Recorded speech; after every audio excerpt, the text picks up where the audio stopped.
நான் இப்போ fried rice செய்ய போகிறேன். அதுக்கு தேவையான பொருட்கள் என்னன்னாக்கா வெங்காயம், கொத்தமல்லி, தக்காளி, பச்சை மிளகா, பீன்ஸு, கேரட்டு, கோஸு இது வாங்கி வச்சுக்கிறேன். முட்டை 4 முட்டை எடுத்து வச்சுக்கிறேன். அடுப்பத்தை வச்சு எண்ணெய் ஊற்றிக்கிறேன். ஒரு பட்டை 2 ஏலக்காய் போட்டு வெங்காயம் போட்டுக்கிறேன். இஞ்சி பூண்டு சாறு போட்டுக்கிறேன். 3 பச்சை மிளகா போட்டு ஒரே ஒரு வெங்காயம் ஒரே ஒரு தக்காளி எடுத்து உப்பு போட்டுக்கிறேன். தனி மிளகாத்தூள் 1 ஸ்பூன் போட்டு கரம் மசாலா பாக்கெட் போட்டுக்கிறேன். கேரட்டு, கோஸ் எல்லாத்தையும் போட்டுக்கலாம். முட்டை 4 ஊற்றிக்கிறேன். வேக வச்சு மூக்கொட்டில் சுண்டல் போட்டுக்கிறேன்.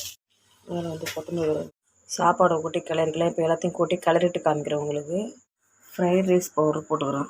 எக்கு மூக்கடலை போட்டு ஃப்ரைட் ரைஸ் செய்திருக்கேன். இதை போல் நீங்கள் செய்து பாருங்கள். செய்து பார்த்து லைக் பண்ணுங்கள், ஷேர் பண்ணுங்கள், சப்ஸ்கிரைப் பண்ணுங்கள்.